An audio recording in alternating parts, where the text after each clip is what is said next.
कई बार महिलाओं को और पुरुषों को एक कन्फ्यूज़न ज़रूर रहती है कि उनको रिलेशन कब प्लान करना चाहिए। वो पूरे महीने रिलेशन प्लान करते रहते हैं लेकिन फिर भी कंसीव नहीं हो पाता है। लेकिन मैं आपको बताना चाहूँगी कि रिलेशन प्लान करने का बहुत ही सटीक टाइम होता है। अगर पूरे महीने अगर आपने रिलेशन नहीं प्लान किया लेकिन 2 से 3 दिन अगर आपने पूरे महीने भी रिलेशन रखा तो भी आप कंसीव कर सकते हैं। आज के इस वीडियो में मैं आपको बताने वाली हूँ कि आपको रिलेशन प्लान होने के बाद आपको क्या क्या ऐसे संकेत आपके शरीर में होते हैं जिससे कि आपको समझ जाना चाहिए कि उसी महीने में आपकी प्रेगनेंसी रुक जाएगी और नेक्स्ट मंथ का इंतजार नहीं करना पड़ेगा।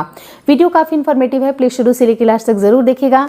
नमस्कार दोस्तों, मेरा नाम हर्षिता वर्मा है और आपका मेरे चैनल ट्विंस माय वर्ल्ड पे बहुत बहुत स्वागत है। मैंने ऑलरेडी बहुत सारे ऐसे वीडियोस बनाए हैं जो कि आपको क्लियर कट एक अंदाज़ा देते हैं कि किस दिन आपको रिलेशन प्लान करना चाहिए। लेकिन कई बार क्या होता है कि पति पत्नी के बीच में जो बड़ा तनाव है, चाहे वो बेबी को लेके हो, पारिवारिक चीज़ों की वजह से हो, वो रिलेशन प्लान करना इतना ज़्यादा प्रेफर नहीं कर पाते हैं, या तो उनकी इच्छा नहीं करती है क्योंकि बहुत सारे काम के स्ट्रेस की वजह से, उनकी लाइफ स्टाइल की वजह से उनकी जो लिबिडो है वो कम होती जाती है। लेकिन कई बार जब वो रिलेशन में आते हैं तो पता चलता है कि उनकी जो फर्टाइल टाइम है वो निकल गई। तो जब अगर आपकी फर्टाइल टाइम निकल जाती है, जब आपका जो सबसे इंपॉर्टेंट डेज होता है वो अगर निकल गया, तो आप महीने के किसी भी दिन में अगर आप प्लानिंग करते हैं तो उससे आपको फ्रूटफुल रिजल्ट नहीं मिलता है। लेकिन पूरे महीने में सिर्फ अगर 2 से 3 दिन आपने ओव्यूलेशन के टाइम पे अगर आपने रिलेशन रखा तो भी आपके प्रेग्नेंट होने के चांसेस 110% बढ़ जाते हैं। अब होता क्या है कि जब आपका मेंस्ट्रुएशन पीरियड आता है उस हिसाब से आपको कैलकुलेट करना है कि उसके नेक्स्ट 10 दिन के बाद से आपको रिलेशन प्लान ज़रूर करना है। जैसे मान लीजिए कि आपको 1 तारीख को पीरियड आया, 1 तारीख को पीरियड आने से आपको वहाँ से कैलकुलेट करना है कि पहला 10 दिन आप निकाल दीजिए।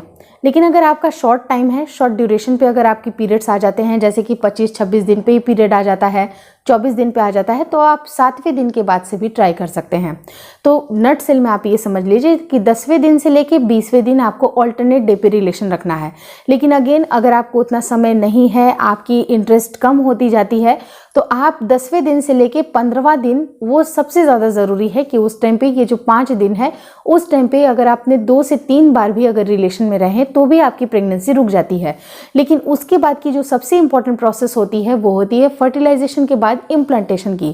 क्योंकि जब तक अगर इम्प्लांटेशन नहीं होगा, आपके शरीर में अंडा जो है जब वो जायगोट के रूप में बन के आपके गर्भाशय पे नहीं चिपकेगा, तब तक आपकी प्रेगनेंसी को रुका हुआ नहीं मान सकते हैं।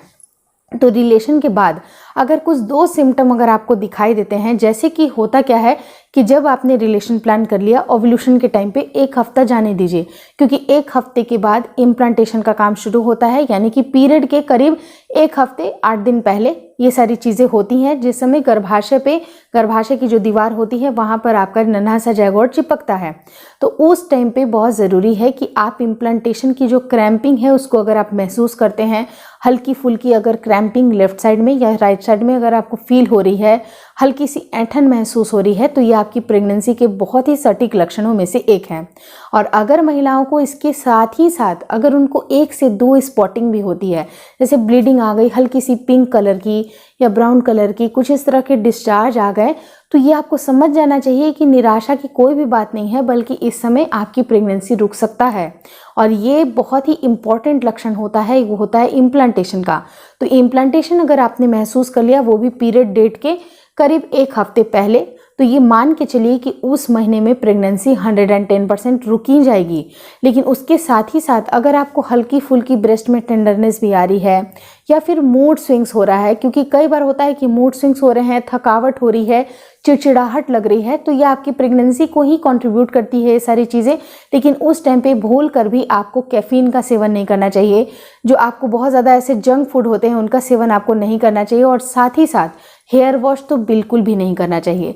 और कुछ ऐसे मैंने 8 पॉइंट बताए हैं जो कि समराइज किए हुए हैं, जो कि आपको इम्प्लांटेशन के दौरान, यानी कि आपका पीरियड जिस दिन आता है उसके 1 हफ्ते पहले आपको ये सारे काम बिल्कुल छोड़ देने चाहिए। मैंने एंड स्क्रीन पे एक वीडियो की लिंक लगा के रखी है, उसको आपको देखना बिल्कुल नहीं भूलना है। बहुत इंपॉर्टेंट वीडियोस हैं।